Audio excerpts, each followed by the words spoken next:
E aí, seus champetas, como é que vocês estão? Muito boa noite para vocês, diretamente aqui da Alemanha. Sejam bem-vindos a mais um vídeo no canal e sejam bem-vindos a mais um quarto de hotel aqui no canal, né? Mais uma vez em uma cidade alemã, dessa vez no noroeste do país, na simpática, pujante, estratégica, inconfundível, inigualável Dortmund, que vai receber Borussia Dortmund e PSV Eindhoven na quarta-feira. O primeiro jogo na Holanda foi 1-1. Agora o Borussia Dortmund tentando a classificação em seus domínios com o Signal Iduna Park Westfalen Stadium lotado, cheio, com mosaico, com tudo que tem direito para tentar empurrar os aurinegros a mais umas quartas de final da competição. E o vídeo de hoje, como já é de praxe na segunda-feira de Liga dos Campeões, a gente vai tentar falar de todos os jogos, um pouquinho de cada um é verdade, aprofundar um pouco mais no Futebol Clube do Porto, que entra em campo contra o Arsenal amanhã em Londres, né? E é o clube que eu cubro em Portugal, é a cidade que eu vivo, então a gente vai falar bastante desse jogo, mas vamos passar pelas 4 partidas, lembrando que faltam 4 classificados, né? Real Madrid, Manchester City, Paris Saint-Germain e Bayern de Munique já estão lá. A gente vai conhecer nessa semana os próximos 4 e na sexta-feira tem o sorteio. Tem o sorteio das quartas de final da Liga dos Campeões. Portanto, já chega deixando o like, chega deixando os comentários de vocês, o que vocês acham que vai acontecer nessa semana, quem passa, quem não passa, quem ganha, quem não ganha, enfim, digam vocês os duelos e também se inscrevam no canal quem não é inscrito, passamos dos 45 mil inscritos. E ó, sempre lembrando que esses vídeos de segunda-feira contêm aí um certo grau de dicas e previsões de Papai Quesada, que vocês vão poder brincar lá na nossa parceira aqui no canal, a KTO. Fazer aquela tradicional fezinha com responsabilidade. Vou deixar aqui a tarja para vocês, mas lembrando que tem um desconto lá com o cupom Quesada de 20% de bônus no primeiro depósito, até R$100 vocês já recebem para se divertirem, tá bom? Vamos lá, vamos começar com o jogo principal, Futebol Clube do Porto e Arsenal. Arsenal e Porto, principal para mim, né?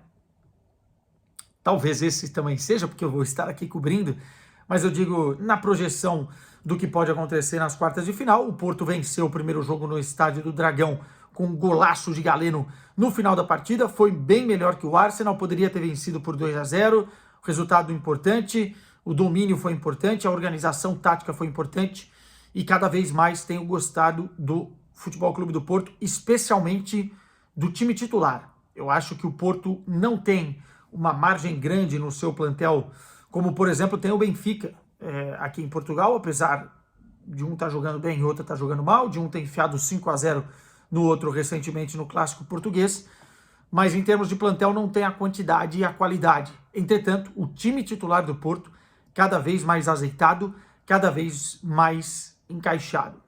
Depois da vitória contra o Arsenal, teve um empate contra o Gil Vicente, resultado ruim, mas teve vitória na última sexta-feira contra o Portimonense e teve o 5-0 para cima do Benfica, que dá muita moral. Quando eu digo time titular, estamos falando de Diogo Costa, João Mário, os dois zagueiros Otávio e Pepe, e na esquerda o Wendel. Aí nós temos o Varela e o Nico no meio campo, baita dupla de volantes nesse momento, os dois jogando muito, muito bem. O PP um pouco mais pelo corredor central, Francisco Conceição pela direita, Galeno pela esquerda e o Evanilson lá na frente. É um ataque muito móvel, é um ataque que se dedica muito à marcação e pressão alta na saída de jogo dos adversários, e é um ataque solidário, né, um com os outros, ou seja, conseguem fazer de forma coordenada essa pressão, e isso acaba ajudando muito na recuperação de bola e também depois na transição ofensiva. Quando o time está sendo agredido, é um time que sai com muita velocidade.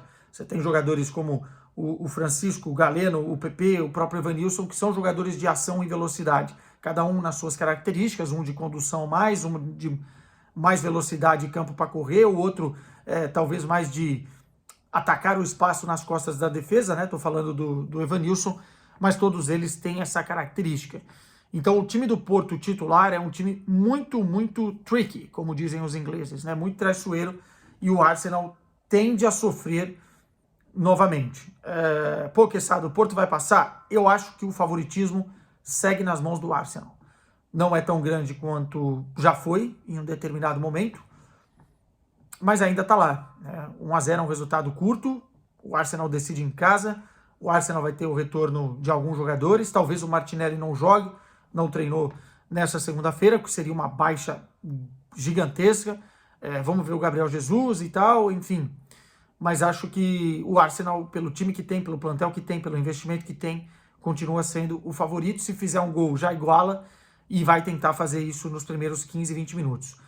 Na minha opinião, o Porto tem que saber ser cínico nesses primeiros minutos para não tomar esse primeiro gol e depois continuar com a estratégia que teve no primeiro jogo.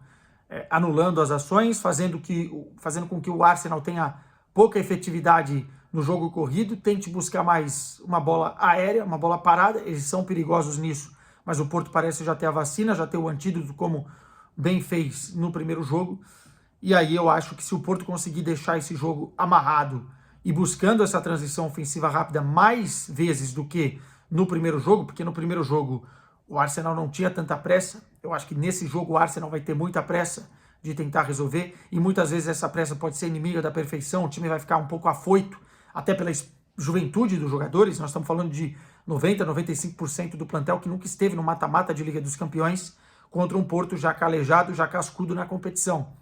Então acho que o Porto tem que aproveitar isso e usar o relógio a seu favor, né? Deixar o jogo longo, fazer falta quando tem que fazer, parar quando tem que parar e saber explorar essa velocidade do seu ataque.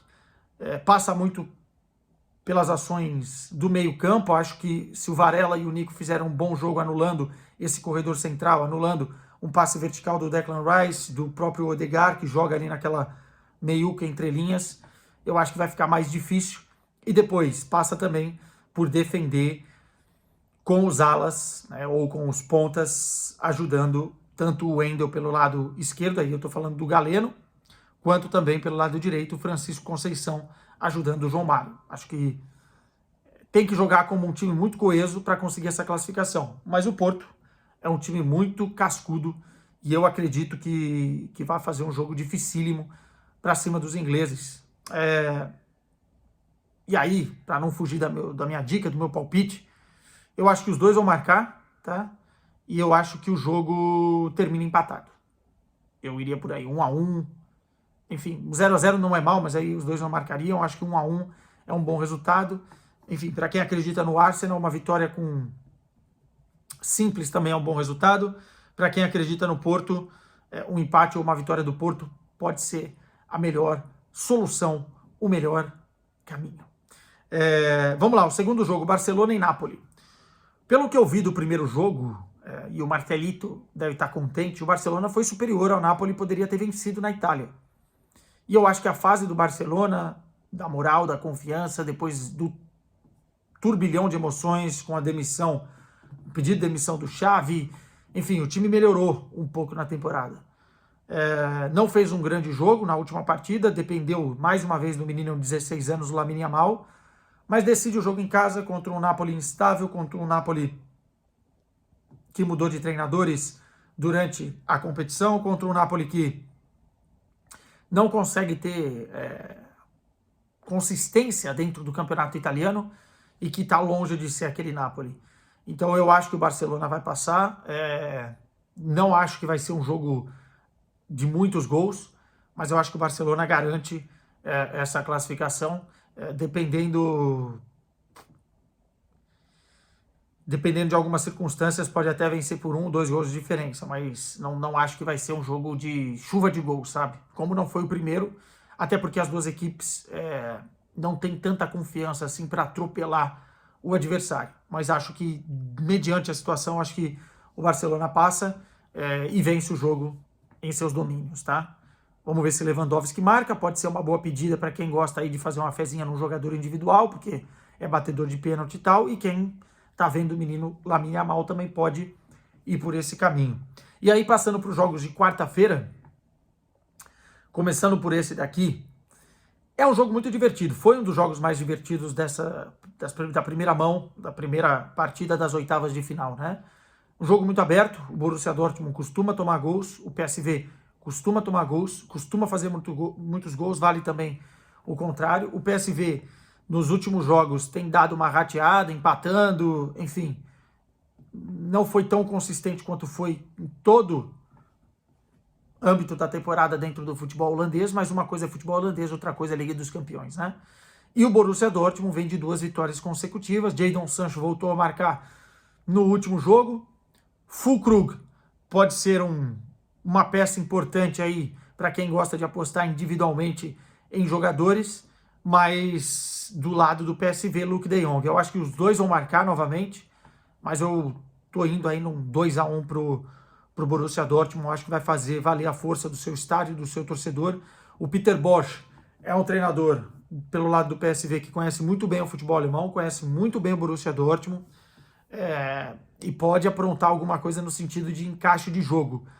Mas eu vejo o Borussia fazendo valer a sua força interna. Tem jogadores muito bons para isso, o time não é ruim. O time que o Terzic tem na mão é um time bom, tem jovens talentos, enfim.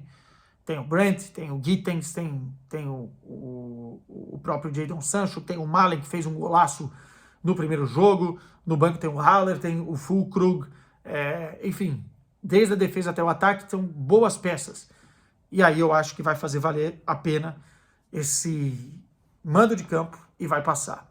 E para fechar, o jogo entre o mais esperado, talvez, da semana, o jogo entre Atlético de Madrid e Inter de Milão. Cara, a Inter de Milão não perde um jogo, se eu não estou enganado, desde setembro do ano passado. Não empata um jogo desde dezembro do ano passado. E o Atlético de Madrid acabou de vir de uma derrota 2-0 contra o Cádiz.